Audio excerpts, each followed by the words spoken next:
now going to talk about acoustic treatment. Acoustically treating your studio is different from soundproofing it. While soundproofing keeps your sound in and the outside world out, adding acoustic treatments can tame the chaotic sound waves bouncing around uncontrollably in your space. Before you add these, it's like a sound madhouse in there, an audio Wild West. You've got to bring law and order to drive out the audio outlaws. As we mentioned earlier, these outlaws include standing waves and comb filtering, echoes and reverberation, phase canceling, tinny highs, and hollow lows. You got to call in the posse now to get rid of them varmints. I will now provide you with the posse that will rid you of these miscreants. By the time you add these to your space, you will have an orderly, law-abiding audio community. We'll start off with floor treatments. Before you put anything in your studio, you have to fix your floor. The floor needs to be covered with thick carpets, rugs, or an acoustic underlay to help eliminate sound reflections and isolate vibrations and footstep noise. There are many different types of acoustic underlay. Some of these include foam, rubber, cork, felt, and acoustic membrane. They all have the ability to reduce sound transmission, but each type works best for a specific kind of floor. You will need to identify your particular type of floor and then research which acoustic underlay is best for that floor.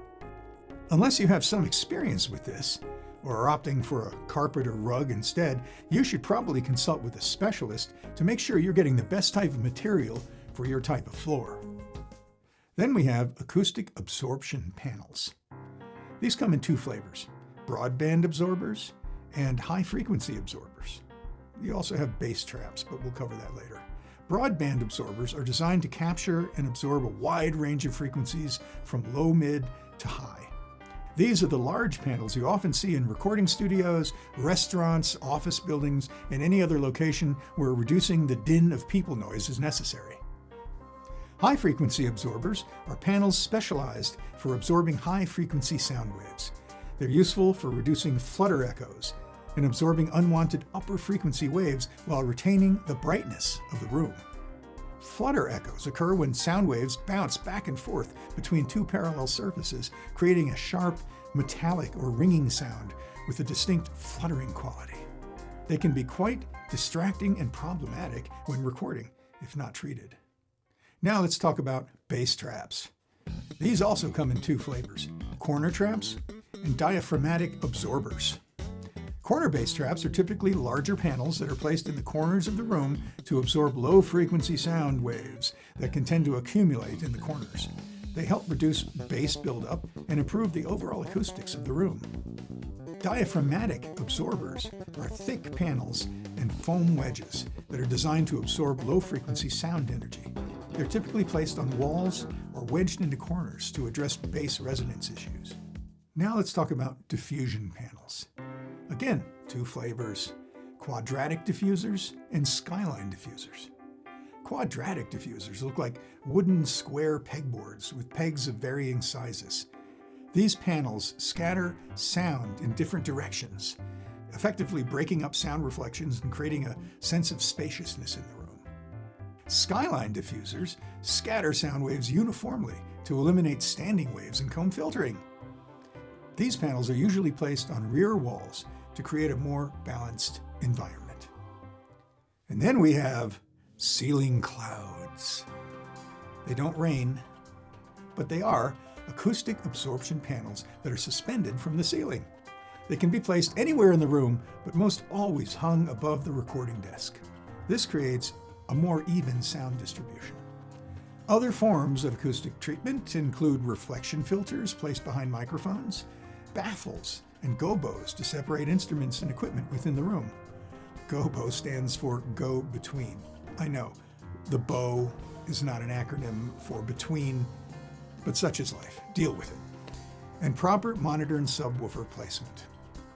For those on a budget, if buying expensive acoustic treatments is not an option at the moment, there are substitutes that you can bring in to do the job. Some are good in a pinch and can be swapped out as money becomes available, but some of these can add a permanent, nice touch to your space and soften the room at the same time. Think furniture. A cushiony couch or love seat, new or used, can do wonders in mitigating broadband, low to high frequency issues. A strategically placed armchair or recliner with deep cushions can also aid in combating errant sound waves. A bookshelf, full of books of course, can also absorb a large amount of mid to upper frequencies. If you can't afford something new, check out Facebook Marketplace, Craigslist, or garage sales. You might even find something on the street for free, but I would definitely fumigate it before putting it in your space. So let's talk about foam. While covering a vocal booth from head to toe with studio foam can definitely reduce reflections, putting it up in a studio space will not do anything for low and mid-range frequencies.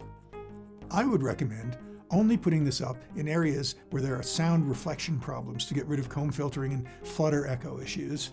You can get a 12-pack of 1.5-inch thick, 12-inch square fire retardant egg crate style foam pieces for under $20 at Amazon. Again, it's not the best thing to cover your studio with. It looks ugly, but it does work in certain circumstances. Now there are do-it-yourself acoustic panels. Acoustic absorption panels and gobos are easy to make if you're handy with tools. You'll need a hammer, a screwdriver, and perhaps an electric drill, and enough 2x4 wood and screws to build a square frame, and then fabric to tack or staple onto the wooden frame, and some rock wool to stuff inside. While a store-made panel can cost up to $100 for one panel, you can make 2 or 3 of these for $100 or less.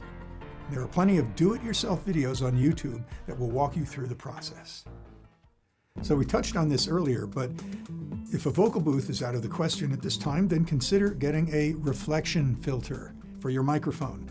These are semicircular frames with foam or other sound-absorbing material attached to the inside. They are usually attached to the microphone stand with the mic placed in the middle so that the filter wraps around it. This will shield the microphone from room reflections from the back and sides.